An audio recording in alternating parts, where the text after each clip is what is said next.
Greetings Midcoast Ukers, Jeff Weinberger coming at you here with a new ukulele tutorial.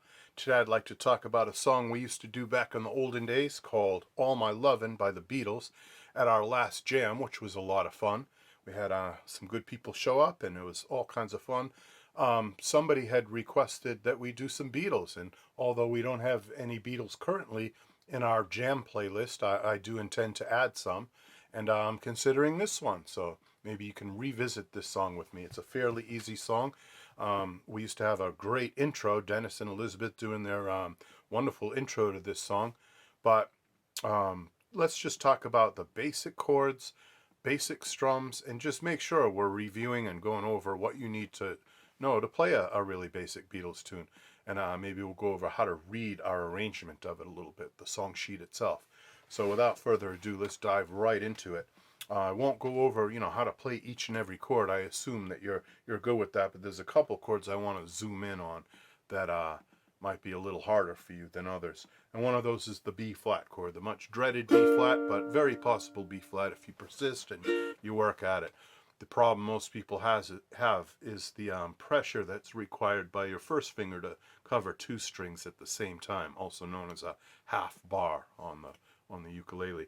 That half bar, if you just keep working at it all by itself, if you take your index finger, turn it over onto its side a little bit, not the flat part of your finger, but the outside edge, the thumb side of your index finger, you turn your wrist a little bit like that, see? Get your elbow a little bit closer to your body, but not totally tucked into your body, of course. That tenses you up. You want to stay loose and relaxed.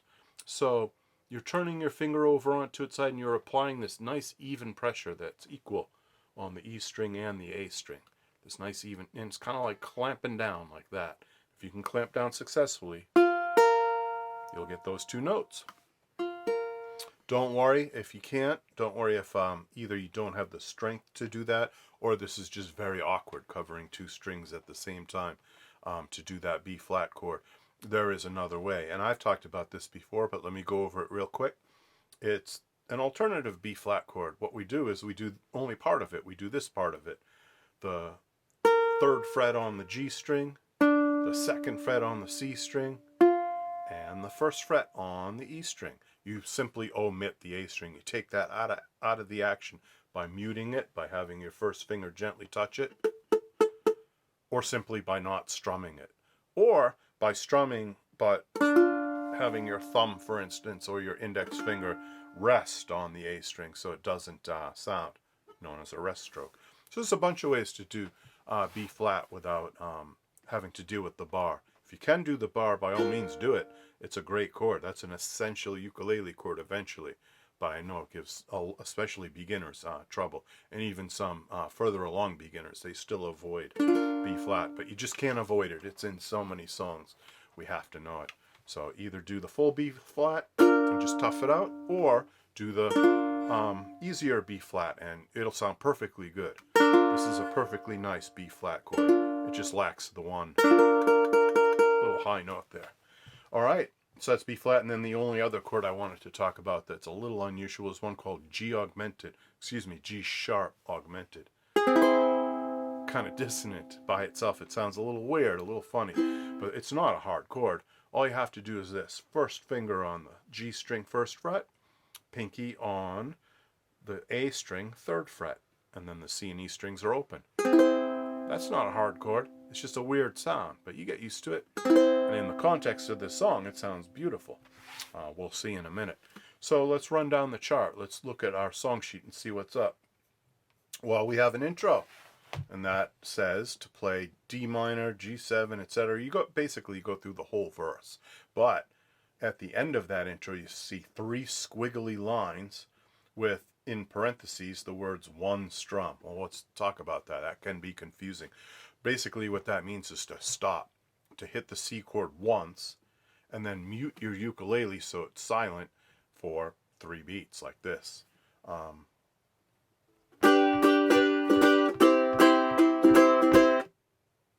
Here's that in context. Here's the whole line.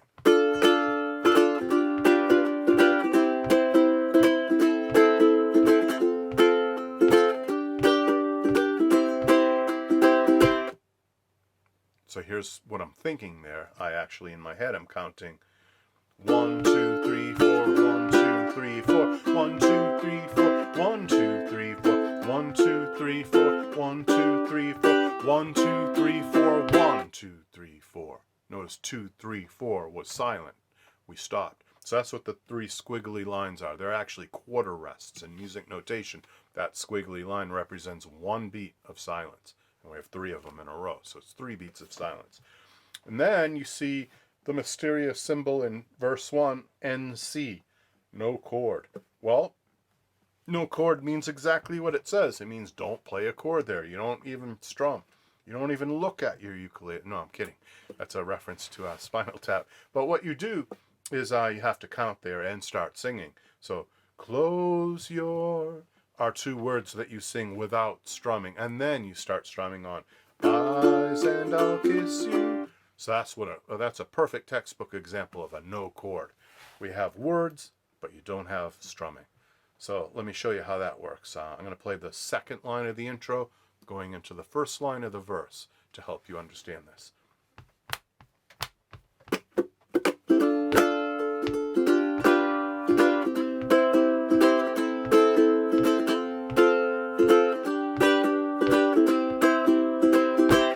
Close your eyes, like that. So let's count that together. 1, 2, 3, 4, 1, 2, 3, 4, 1, 2, 3, 4, 1, 2, 3, 4, 1, 2, 3, 4, 1, 2, 3, 4, 1, 2, 3, 4, stop to close your. So basically you hit the chord, you have one measure of rest, and then on the last two, not one measure of rest, excuse me, one beat of rest, then on the last 2 beats, you sing close your. So it's really strum, rest, close your. Those are the 4 events that take place in the last measure of the intro.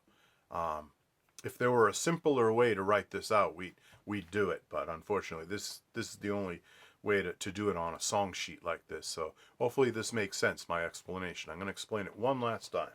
So we go strum, rest, close your, strum, rest, close your, and then you begin in earnest with eyes and I'll kiss you, tomorrow I'll miss you, remember I'll always be true, etc.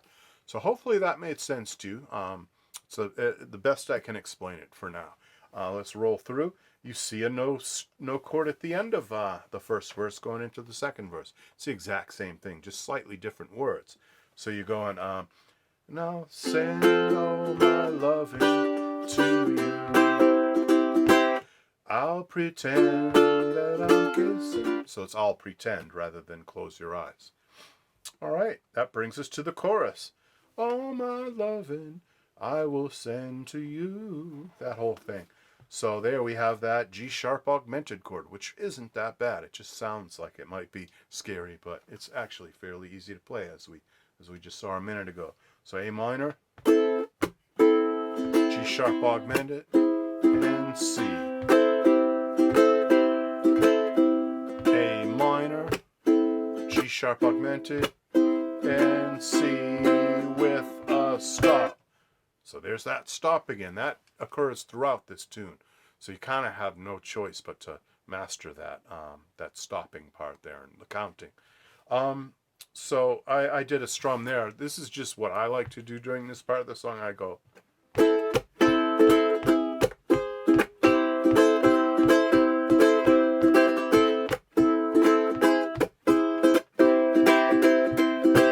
Close your eyes. So what I'm actually doing there is strumming down with my index finger, but then I do a chuck, then I do an up. If you did just that, those 3 things, that's a cool strum. Sounds like Tom Petty's song Breakdown.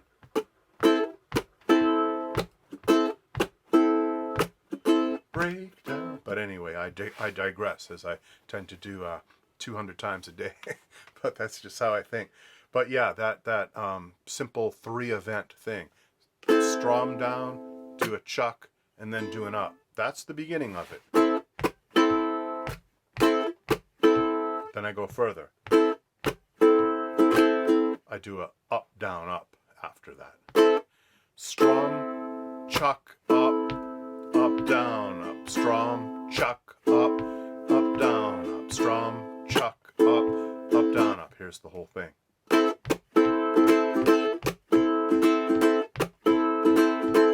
And here it is in context.